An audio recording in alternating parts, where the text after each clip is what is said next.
자, 오늘 우리가 참 감사하게 임직 예배를 드리면서 오늘 우리에게 주시는 하나님 말씀이 욥기 28장입니다.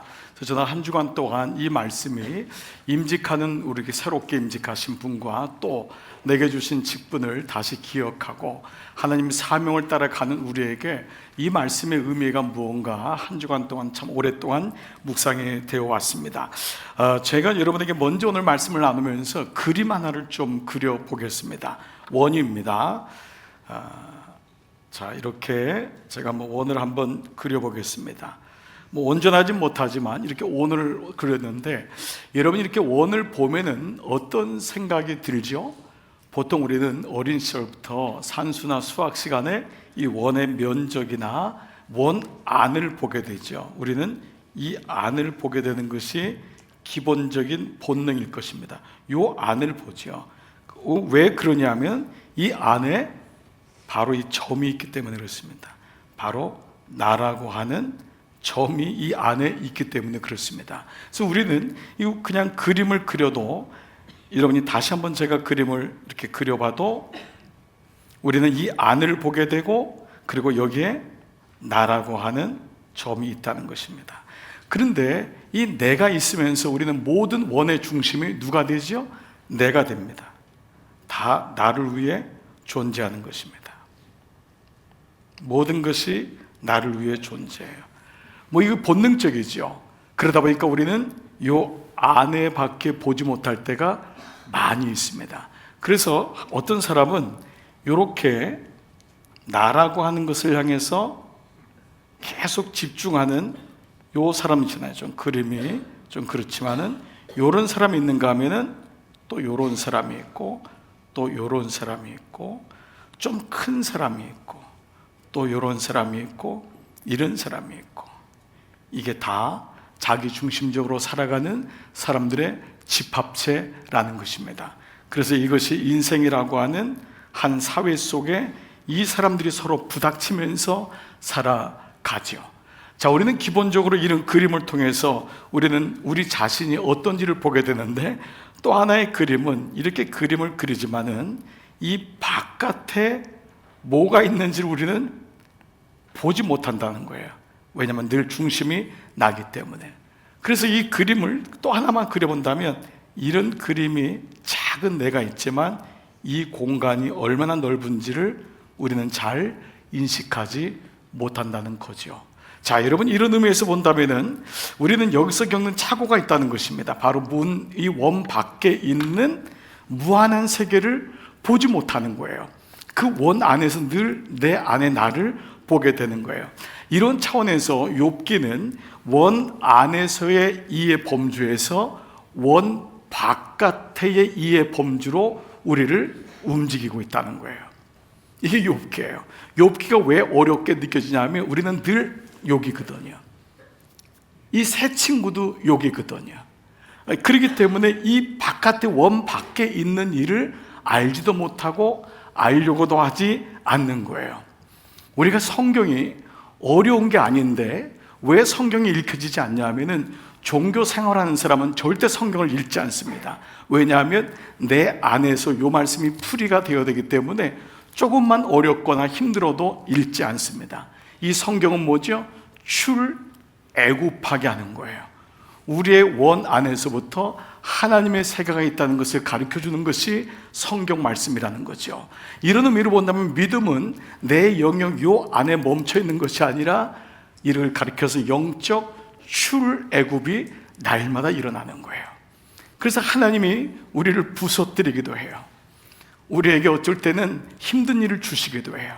그래서 오늘 이 욥을 통해 보면은 하나님이 우리를 원 안에서 원 바깥으로 나가게 하는데 사용하시는 것 중에 하나가 욥기의 주제인 고난입니다. 고난을 통해서 우리는 내 안에서만 보던 내가 바깥을 보기 시작해요. 아이를 낳아서 길러 보니까 원 바깥을 보게 돼요. 오늘 결혼하시는 두 분 있지만 결혼하니까 원 바깥을 보게 되는 거예요. 우리는 늘 내 중심이거든요. 나밖에 없거든요. 오늘 이런 의미에서 오늘 욥기 28장은요, 이해될 수 없는 고난으로 힘들어했던 욥이 드디어 어느새 자기도 모르게 원 바깥으로 나가게 되는 일이 오늘 욥기 28장입니다. 욥기는 42장인데 특별히 28장은 그 가운데를 딱 나누면은 28장이 되는 의미예요. 물론 이제 42장이니까 26장으로 돼야 되는데 28장은 마치 휴전을 선포하는 것 같은 말씀이에요. 그래서 욥기는 더 이상 이 친구들하고 논쟁하지 않아요. 친구들은 그동안 또 욥도 물론 가끔은 헷갈렸죠. 욥이 신자의 예표이지만 욥도 고난 속에서 무력해지는 거예요. 이유 없는 고난에 대해서 얘기는 하지만은 자기도 어쩔 땐 인과율에 빠지는 것 같고, 내가 뭐 좀 죄져서 이런 것 아니야? 하도 새 친구들이 그러니까 그런 마음이 드는 거예요. 욥도 좀 헷갈려요. 그런 가운데서 이 새 친구들이 가지고 있었던 게 뭐죠? 고정적인 관념 아니었어요. 인과율이다, 너 죄져서 그런 거야. 분명히 생각해봐라. 네가 그냥 이런 일이 있을 리가 없어. 네 자녀들이 죽은 이유는 분명히 이유가 있어. 계속해서 추적해 나가는 거잖아요. 이게 이제 세상의 보편적인 지식인데, 이거는 원 안에서 이해되는, 이걸 가리켜서 인간의 지혜라고 합니다. 이게 욥기 28장에 나오는 말씀이에요. 원 안에서 이해가 되는 거예요. 이게 인간의 지혜인 거예요. 그리고 우리가 지금 당장은 알 수가 없어요. 이해되질 않는 거예요. 여러분이 왜 그 고난을 당해야 되는지, 왜 때로는 장애를 가지고 이 세상에 태어나야 되는지, 내 아이는 왜 꽃도 피기 전에 천국에 가야 되는지, 우리는 이해될 수 없는 일이 너무 많잖아요. 그런데 그 이해될 수 없지만 그 원 밖의 범주를 내가 믿음으로 고백하는 것을 가리켜서 하나님의 지혜라고 해요. 그래서 욥기 28장은 인간의 지혜와 하나님의 지혜가 주제인 거예요. 지금까지 욥과 새 친구들은 자신이 그려놓은 하나님 원 안에서 계속 공방을 하는 거예요. 그러다 보니까 새 친구도 계속 공격하고 그거를 받는 욥도 너무 힘든 거예요. 아마 여러분 욥이 하나님이 42장으로 멈춰줘서 다행이지, 이거 안 멈춰줬으면 지금도 싸우고 있을 겁니다. 지금도 욥과 새 친구들은 지금도 싸우고 있을 거예요. 그만큼 이게 끊이질 않는 거예요. 왜 그러죠? 인간의 지혜, 자기 안의 지혜에서는 해결이 되지 않는 거예요. 우리가 부부싸움이 왜 멈춰지질 않죠? 한 사람이 하나님의 지혜를 봐야 되거든요. 그래야지 부부싸움이 멈춘다고요. 그렇지 않으면 멈춰지질 않는 거예요. 그걸 저주기 연습이라고 했잖아요. 불편하기 연습이라고 했잖아요. 예수님이 안아주신 것처럼 안아주기 연습이라고 했잖아요. 자, 그래서 이 사람들은 말하지 말아야 될 말도 막 쏟아붓는 거예요. 우리들의 모습도 그렇잖아요. 하지 말아야 될 말이 있어요. 부모 사이에도 부부 사이에도. 그런데 너무 격해지니까 자기가 옳아야 되니까 막 쏟아붓는 거예요. 자, 왜 그럴까? 크게 두 이유인 것 같아요. 첫 번째는 그들에게는 원 안이 전부기 때문에 그래요. 이게 전부기 때문에 그래요. 여러분, 물이 이게 전부라고 하면 이것 먹으려고 난리를 치는 거예요. 이거 바깥에 물이 많은데 이게 전부라고 생각하기 때문에 해결점이 없는 거예요. 원 안이 전부라는 생각 때문에 이들은 나가려고 생각하지 않아요. 두 번째는요, 그 원 안에서는 오직 나만 옳아야 되는 거예요. 이 원 안에서. 이게 사회의 규율이잖아요. 규범이에요. 물론 적당한 규범이 있어야지 세상은 움직이고 질서가 있지만 사실 그것이 진리라고 할 수는 없어요. 어떤 사람이 판결되고 판결이 안 되고를 가지고 알아요. 검사나 변호사는 알아요. 이게 진리는 아니라는 거예요. 그렇지만 우리는 적당한 기준을 잡아야 되기 때문에 질서로 흘러가야 되기 때문에 하지만 거기는 내가 옳아야 하기 때문에 그러다 보니까 논쟁과 보챔이 끊어지지 않고 있어요. 욥은 이제 깨닫는 거예요. 아, 왜 우리가 이렇게 갈등하냐? 인간의 지혜 안에 멈춰 있기 때문이구나. 하나님의 지혜가 부재하구나. 그래서 오늘 설교 제목인 고난에 대한 하나님의 지혜라는 주제를 오늘 이끌어 가요. 그게 오늘 말씀이에요. 고난에 대한 하나님의 지혜. 자, 그래서 1절과 11절 보시면요, 매일 성경, 여러분 제 유언 아시죠? 매일 성경 가져오시는 거예요. 별로 안 웃으시네요. 네, 이제 뭐 유언이라 해도 별로 강도가 별로 없는 것 같아요. 네, 1절부터 11절 뭐죠? 업적을 달성하는 인간의 능력, 그게 오늘 여러분 1절부터 11절이잖아요. 그게 뭐냐 하면 인간의 지혜를 묘사하고 있어요. 욥은요, 땅으로부터 기금속을 채굴하는 장면을 설명하는데 정말 이 능력이 너무도 대단하다라는 걸 얘기해요. 자, 1절부터 3절입니다. 은이 시작. 은이 나는 곳이 있고 금을 재련하는 곳이 있으며 철은 흙에서 캐내고 동은 돌에서 녹여 얻느니라. 사람은 어둠을 뚫고 모든 것을 끝까지 탐지하여 어둠과 죽음의 그늘에 있는 광석도 탐지하되. 여러분 보세요. 여러분 인간의 능력이 이 고대 시대인데도 인간의 능력이 금을 재련하고, 여러분도 지금 어디서 금이 어떻게 만들어지는지 모르시잖아요. 여러분 다이아가 어떻게 만들어지는 줄 아세요? 그냥 우리는 이론적으로 광산을 판다고 하지만 지금 그 얘기를 하는 거예요. 어둠을 뚫고 모든 것을 끝까지 탐지하여 어둠과 죽음의 그늘에는 광석도 탐지하는 인간의 이 노력에 대한 업적. 그 9절 보세요. 사람이 굳은 바위에 손을 대고 산을 뿌리까지 뒤엎으며, 광산 얘기하는 거잖아요. 다 뒤집어 엎어서 반석의 수로를 타서 각종 보물을 눈으로 발견하고, 그렇게 빨리 보물을 얻고 싶어하고 보물을 얻는 것이 인생의 목적이라는 거예요. 그런데 욥이 뭐라고 하죠? 이걸로는 해결이 안 된다. 인간이 보물을 가진 데를 뭐하냐? 늙는데. 인간이 보물을 소유한 데를 뭐하냐? 죽는데. 이 죽고 늙고 병드는 문제는 어떻게 해결할 거냐? 이건 진짜 지혜가 아니다. 그러면서 보석이나 재물로 해결될 수 없는 게 있다.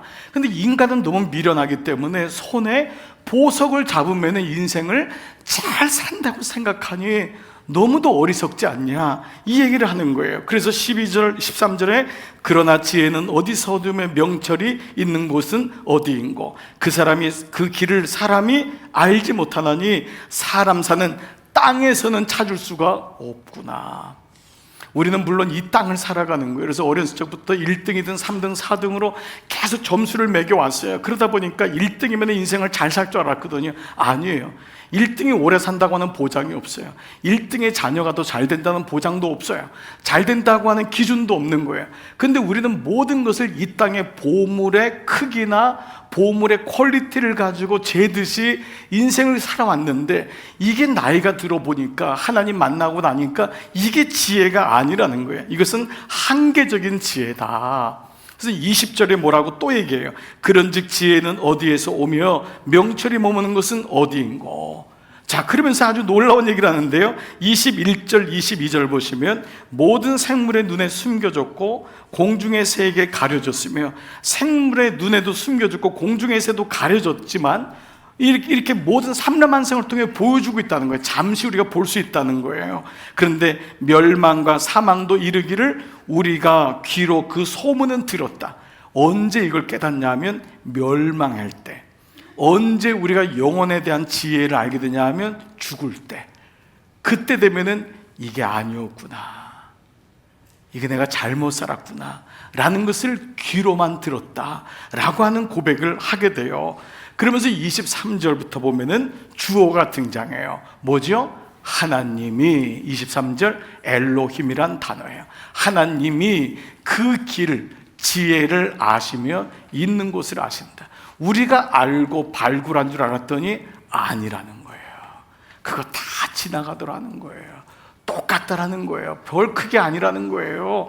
하나님이 엘로힘 되시는 그 스스로 계신 하나님이 그 길을 아시며 있는 곳을 아시나니 이는 그가 땅끝까지 감찰하시며 온 천하를 살피시고 바람의 무게를 정하시고 물의 분량을 정하시며 비 내리는 법칙을 정하시고 비구름의 길과 우레의 법칙을 만드셨도다. 그분이 만드셨다. 그러니까 욥은 이제 자기의 세계에서 친구들에게 그분의 지혜가 있다, 우리 지혜로 논하지 말자, 우리 지혜로 서로 정죄하지 말자라는 것을 얘기해요. 그리고 28절의 선언이 뭐냐? 다 같이 한번 읽을게요. 28절 줄을 시작. 주를 경외함이 지혜요 악을 떠남이 명철이니라. 이게 28절의 주제입니다.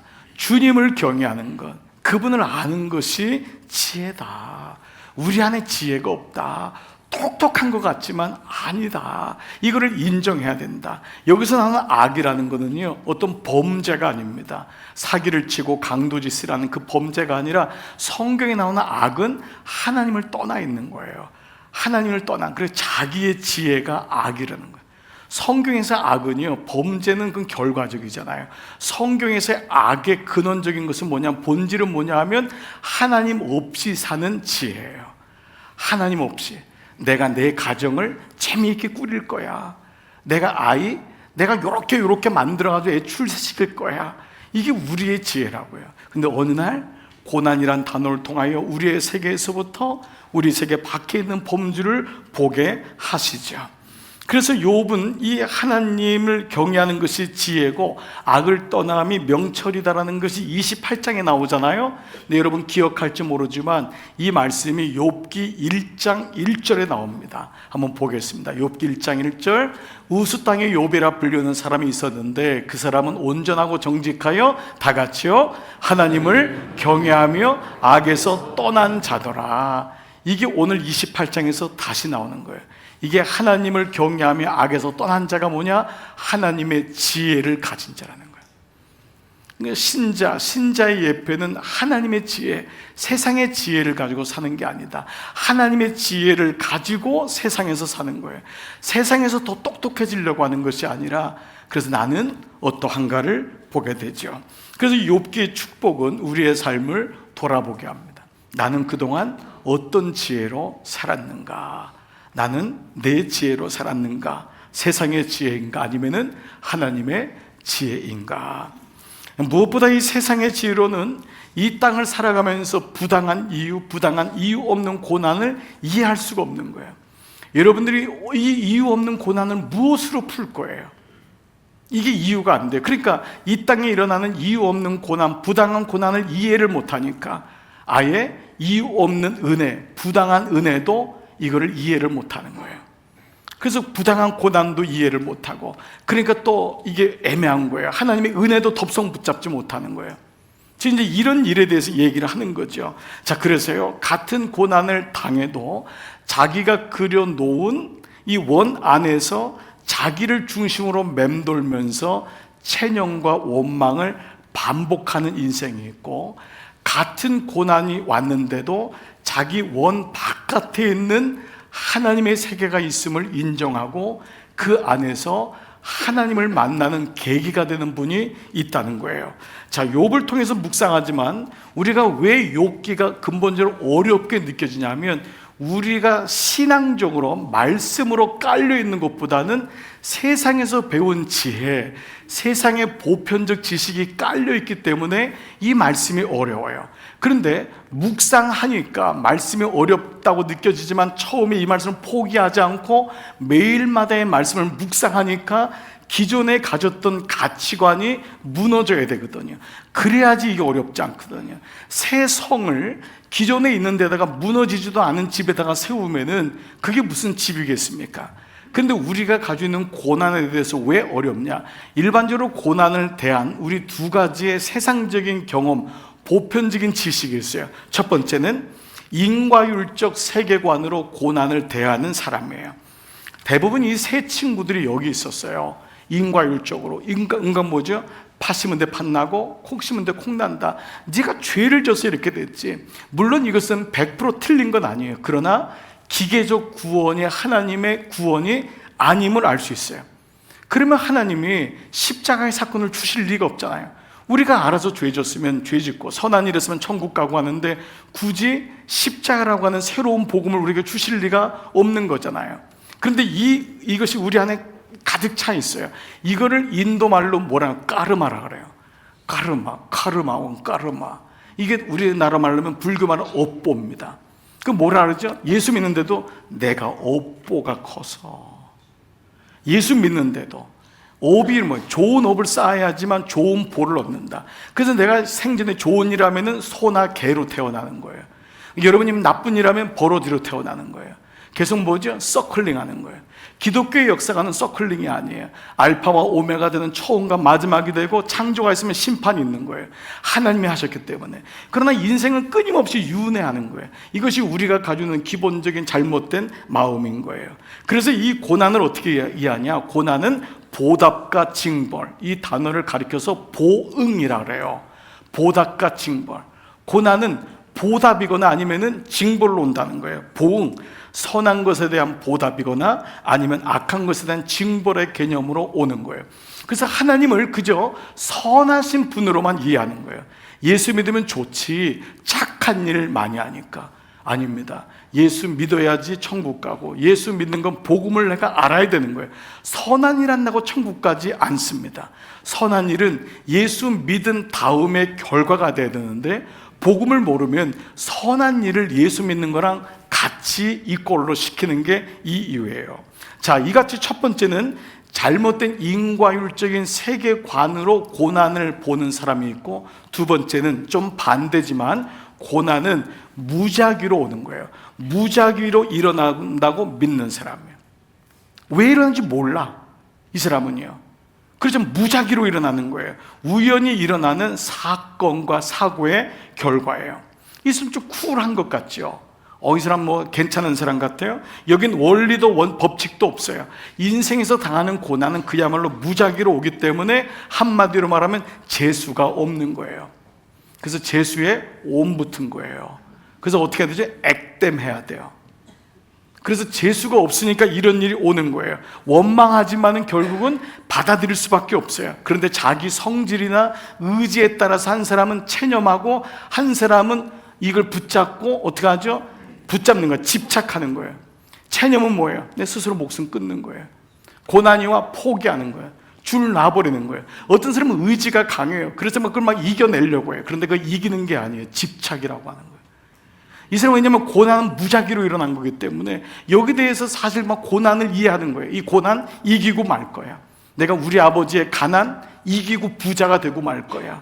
이거는 고난을 이기는 것 같지만 사실 그 가운데는 가난을 집착하고 있는 결과라는 거예요. 이것이 어찌됐든 간에 두 개의 큰 기둥이 우리를 사실은 가지고 있어요. 첫 번째는 인과율적인, 두 번째는 무작위로 일어나기 때문에 내 의지로 해결을 해보는 거예요. 그런데 기독교 세계관은 완전히 달라요. 그래서 세계관이 중요한 거예요. 성경을 보는 이유가 그래서 중요합니다. 성경은 인간이 당하는 고난은 배후에는 분명히 하나님이 있어요. 하나님과 고난은 상관관계가 있는 거예요. 그래서 기독교에서는 고난은 은혜와 구원의 문제인 거예요. 첫 번째 뭐라 그랬죠? 고난은 보답과 징벌의 문제라고 했어요. 고난은 체념과 집착의 문제라고 했어요. 그러나 기독교적인 세계관에서의 고난은 은혜와 구원의 관계예요. 여기에 바로 고난과 하나님과의 상관관계가 있는 거예요. 그것은 고난에 대한 주어가 인간 같지만, 내가 다 고난을 당하는 것 같지만 여러분의 고난도 어느 순간 끝납니다. 왜냐하면 여러분은 곧 돌아가실 거기 때문에 그래요.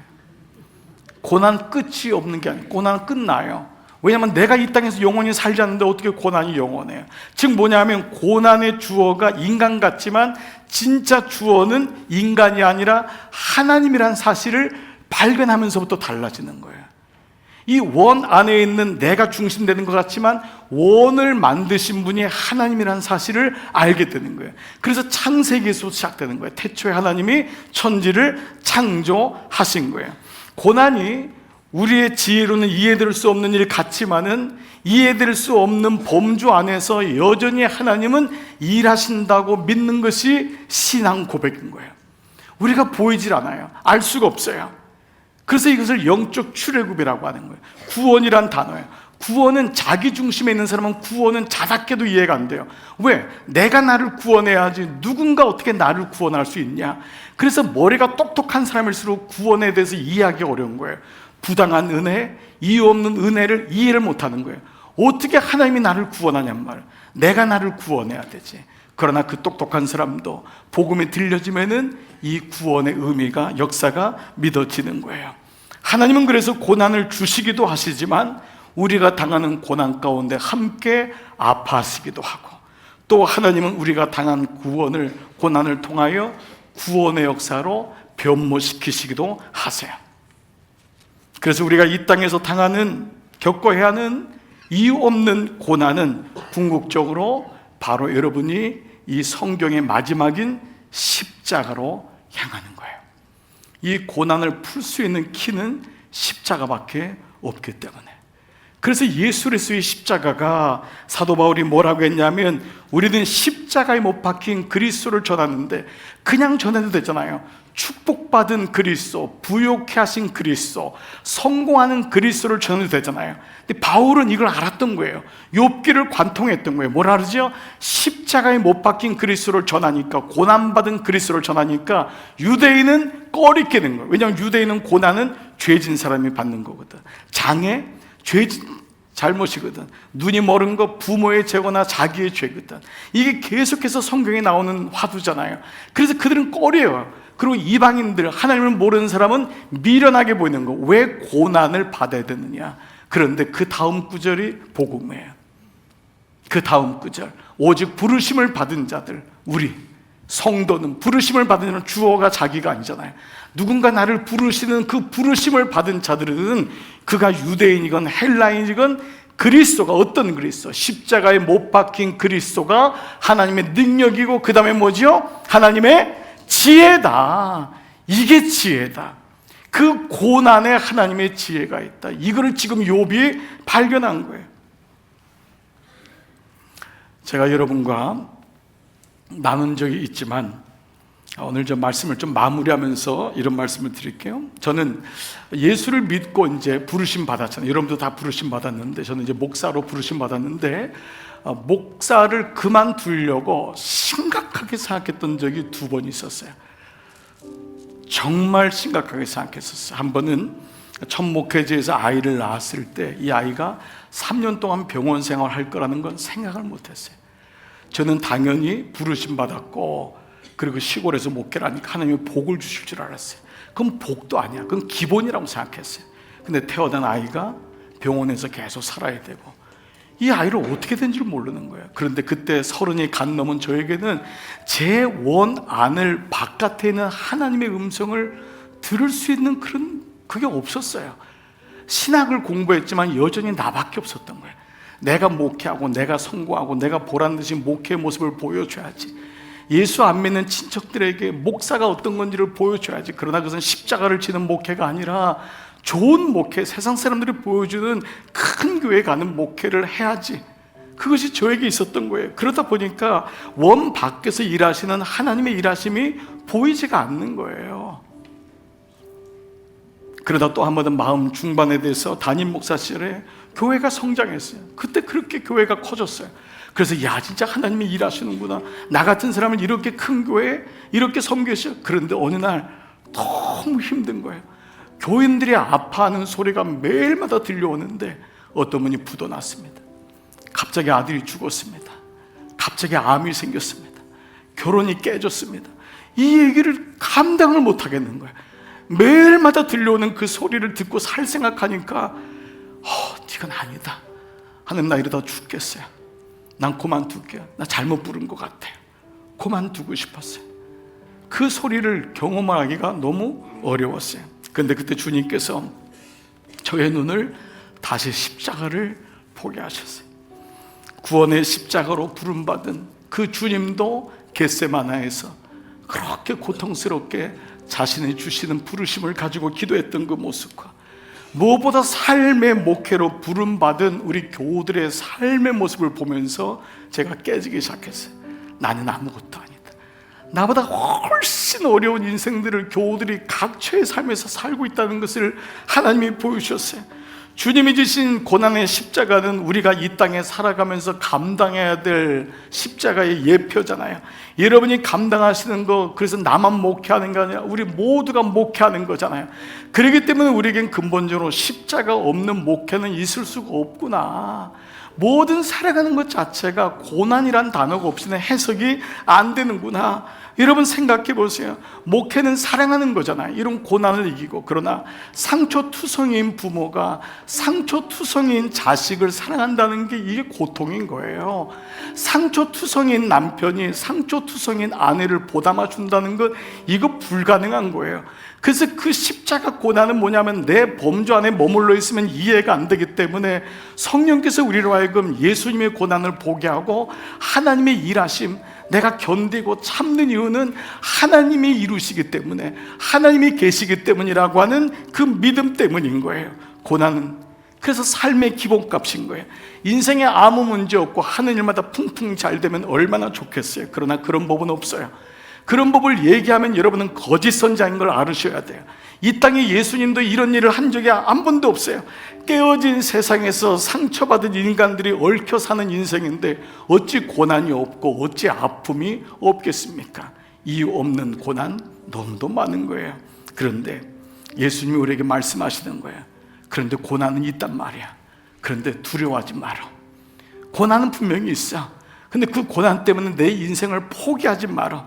고난이 있어. 네 발목을 붙잡을 수 있어. 그러나 그것이 영원토록 너를 해하는 것이 아니야. 너의 가정에 어려움이, 자녀에게도 어려움이 있을 수 있어. 그러나 그것 때문에 우리는 고난에 머무는 사람이 아님을 예수님이 요한복음 16장에서 이런 말씀을 하세요. 33절에 이것을 너희에게 이르는 것은, 이것은 뭐냐 하면 주님의 죽음이에요. 내가 십자가를 너희에게 얘기한다. 내가 십자가를 져야 돼. 내가 죽어야 돼. 이것을 이루는 것은 너희로 내 안에서 평안을 누리게. 이게 역설인 거예요. 내가 너에게 고난을 주는 거, 고난을 얘기하지만 이게 역설인다. 너에게 평안을 누리게 하려 합니다. 세상에서는 너희가 환난을 당하나 주님이 뭐라 그랬어요? 담대해라. 기죽지 말아라. 이것 때문에 포기하면 안 돼. 줄 놓지 마라. 왜냐하면 내가 세상을 이겼기 때문에. 이것이 주님의 말씀인 거예요. 우리 안에 있으면 줄 놔요. 우리 안에 있으면 우리의 지혜로는 해결이 안 되는 거예요.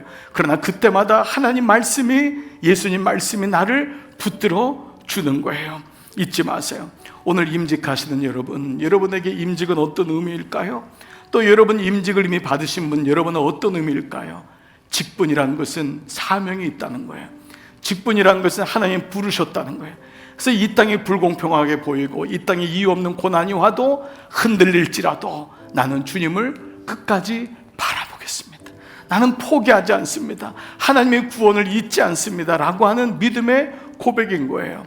이번 주에 이 욥기의 말씀을 묵상 노트에 기도문으로 저는 이렇게 적어봤어요. 주님, 왜 이런 일이 일어나는지 저는 잘 모르겠습니다.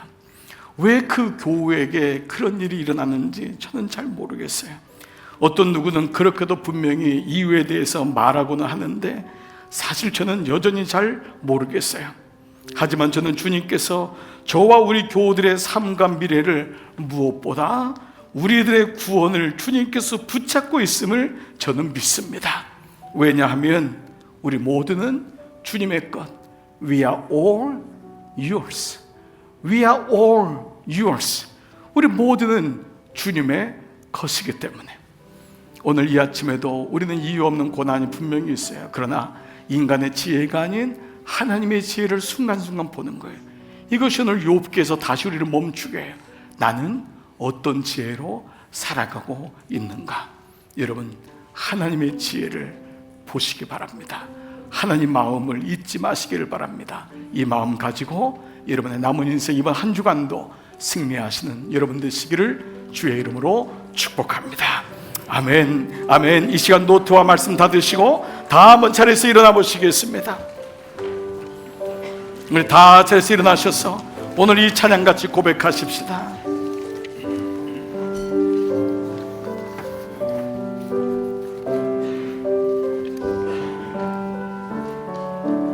여기에 모인 우리, 여기에 모인 우리, 주의 은총 받은 자여라. 주께서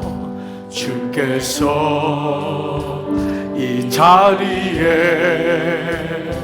함께 계심을 아노라. 언제나 주님만을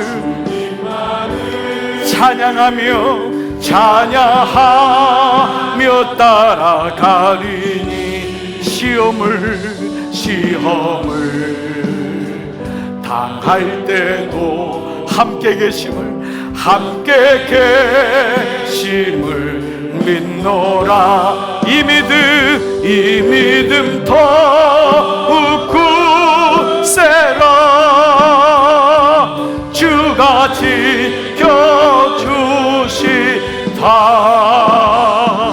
어둠 밤에도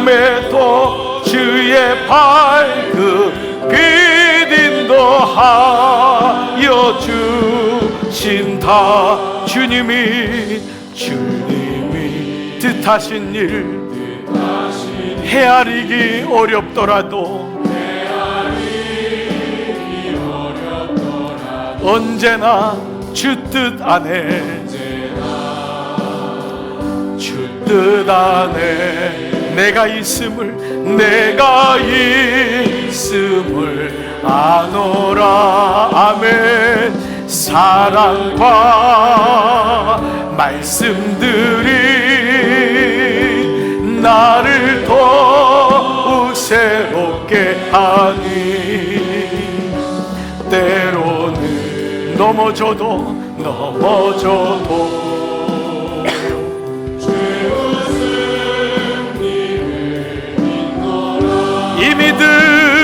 이 믿음 더욱 굳세라. 주가 지켜주신다. 어둠 밤에도 주의 밝은 빛 인도하. 우리 다 같이 한번 말씀 붙잡고 함께 고백하며 기도하며 나가겠습니다. 살아계신 아버지 감사합니다.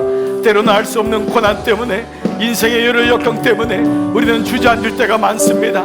하나님, 우리 안에는 인과율의 마음이 많아 하나님, 내 죄 때문에, 내 연약함 때문에 이런 일이 있다고 믿고, 또 때로는 이 땅에 무작위로 일어나는 일로 우리는 그저 운이 좋다고 생각하는 그 생각에 머물 때가 많이 있습니다. 자비로우신 아버지, 성경은 이것을 말씀하지 않습니다. 모든 고난은 하나님이 계셨습니다. 우리가 알지 못하는 인생의 배후에는 하나님이 계셨고, 내 안에 머무는 인생이 아니라 그 인생을 뛰어넘으시는 하나님의 도우심과 하나님의 다스리심이 있었습니다. 아버지, 때로 보지 못하여 불안하고 보지 못하여 안타깝고 때로는 내 안에 머물러 있을 때가 많지만 나는 여전히 하나님을 믿습니다. 나는 무엇보다 예수 그리스도의 십자가가 왜 복음인지를 다시금 깨닫습니다. 오늘 이 아침 말씀을 들은 우리 사랑하는 중직자들, 사랑하는 귀한 종들 위에 한 분 한 분 위에 말씀이 들려져 이 말씀을 가지고 능히 주님처럼 나도 너희가 세상에서 환난을 당하지만은 담대하라, 내가 세상을 이기었노라. 진짜 지혜는 영혼까지 이끌어지는 것입니다. 진짜 지혜는 하나님의 지혜입니다. 진짜 지혜는 생명의 지혜입니다. 이 땅에 있는 것으로 머물지 말게 하시고 하나님 바라보며 끝까지 승리하는 믿음의 역사가 있게 하여 주옵소서. 아버지, 오늘 무릎 꿇고 오늘 머리 숙인 모든 종들 위해 주님 친히 말씀하시옵소서. 주님 친히 인도하여 주시옵소서. 주님께서 붙잡아 주시옵소서. 아버지, 인간의 지혜 아래, 내 지혜 아래 머물 때마다 하나님 우리에게 말씀을 주시고 말씀이 들려지게 하시고 교회와 성도들의 사랑으로 내 원 바깥에 계신 하나님의 누구신지를 하나하나씩 알게 하심을 감사를 드립니다. 이해될 수 없는 고난 가운데 있을지라도 주님 말씀하신 것처럼 너희가 세상에서는 환난을 당하지만은 담대하라, 내가 세상을 이기었노라. 주님, 우리 모두는 주님의 것입니다.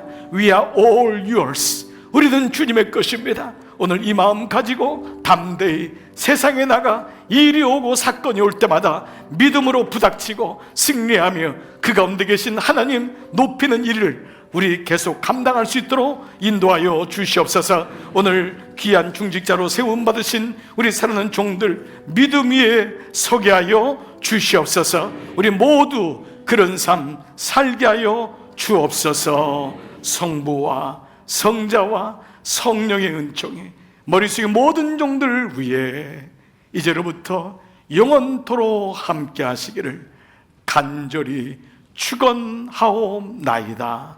아멘.